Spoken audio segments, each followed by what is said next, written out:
Joker. The mission is go.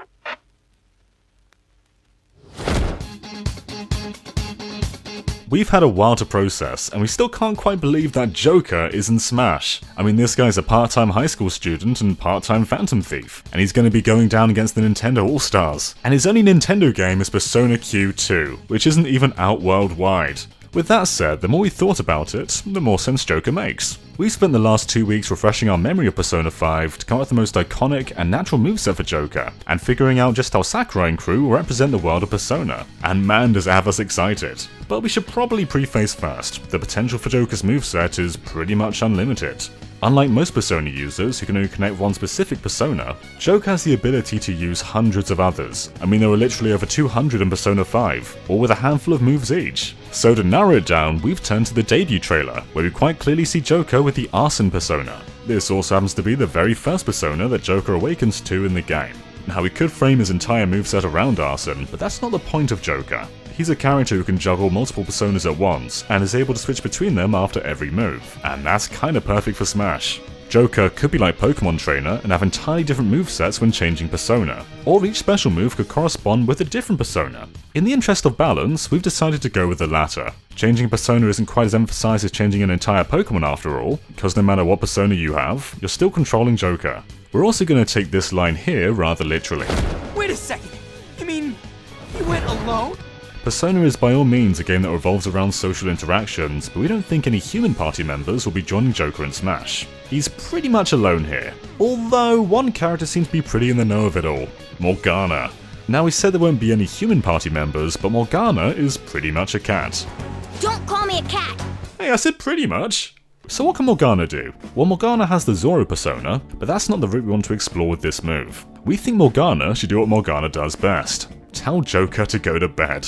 When using down special, Morgana will hop out behind Joker and say something like, "You're looking tired, Joker, maybe it's time to get some rest," causing Joker to fall asleep for 2 seconds.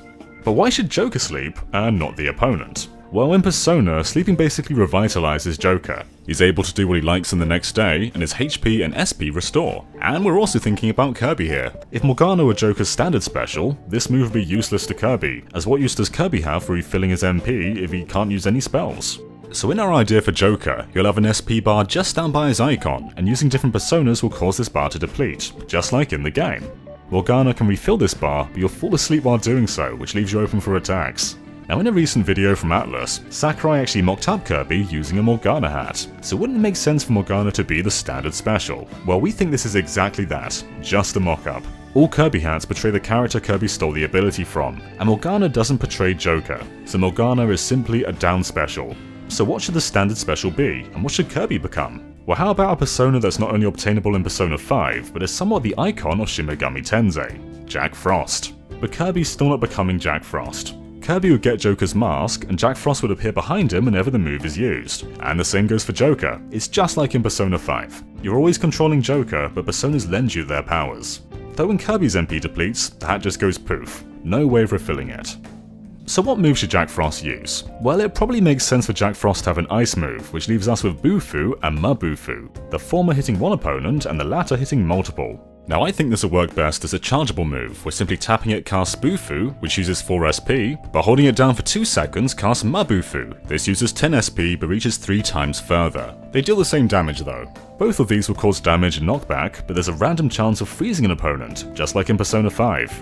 So we have Jack Frost set, so let's move on to the other persona we have locked in, being Arsène. And we think Arsène will work best as a side special. Now, Arsène has some interesting moves. He could use Cleave, an attack that costs HP rather than SP, kinda similar to Charizard's Fire Blitz. But we don't want to undermine the SP management system we've put in place. So what are Arsène's other choices? Well, there's Aya, a move that deals light curse damage to one foe, but that's not all too exciting. Instead, let's get a bit more playful. In the prologue of Persona 5, Arsène knows a move called Aya Gun, an attack that deals heavy curse damage to one foe. It's actually impossible for Arsène to learn this move through regular means, but it is possible for moves to carry over through Persona Fusion. And yes, that makes the pool of possibilities even larger, because technically most personas can learn most moves. But let's stick to what's essentially canon. So unlike Jack Frost with his long-range alternative, we're going to stick to the rules of Ayagon and keep it short-range. Just like Aya, it hits one opponent at a time in Persona 5. We'll still play by the same rules as Bufu and Mabufu though. You can simply tap side special, which casts Ire, which uses up 4 SP, or you can get risky and charge it for 3 seconds, which casts Iregon, using a whopping 12 SP. So Ire is just a small wave of vertical light that appears in front of Joker, kinda similar to Palutena's up smash. Iregon though is much taller, perfect for edge guarding or juggling opponents, but it's also easy to predict due to its long build-up time. Joker's final special move is his recovery, and this one was kinda tricky to work with. We initially thought, what if Arsène just used his wings, but we don't believe that personas can grant this kind of power to persona users. Arsène can fly, but Joker can't. So let's tap more into the Phantom Thief. Joker's already quite an agile character and will have a rather impressive base jump, so we're going to gimp his recovery a bit and make it exclusively a tether one, using the same rope the Phantom Thieves use to infiltrate Marumade's museum. Think of it like Pikmin in Super Smash Bros. Brawl. When you're grounded, it's a long-range melee, but when you're in the air, it will tether to platforms. We also think it would be cool to incorporate Smash Ultimate's ladder mechanics on the rope, so Joker can climb up and down the rope and attack while doing so, something unique to him but already programmed into Smash Ultimate. So those are the specials. 2 personas with 4 different moves, all using up SP. Morgana who refills your SP but forces you to sleep by doing so, and a nice stealthy rope to recover with. But we've barely dived into what makes Joker himself distinct as a Phantom Thief, and one of those things is a gun. Now this isn't technically a real gun. In Persona 5, if a shadow believes a gun is real, it can fire bullets. So that's a nice way around the age rating, though that didn't stop Bayonetta. We think the gun will work best as a side smash, somewhat similar to Mega Man's Charge Blast, but with a much smaller hitbox. What makes the gun interesting though is most flying shadows in Persona 5 are weak to it, and we want to bring that into Smash by causing a meteor effect if the side smash makes contact with an aerial enemy. Now meteor effects generally only happen with aerial attacks, with a few exceptions like Link's down tilt. So yes, this could be a long range,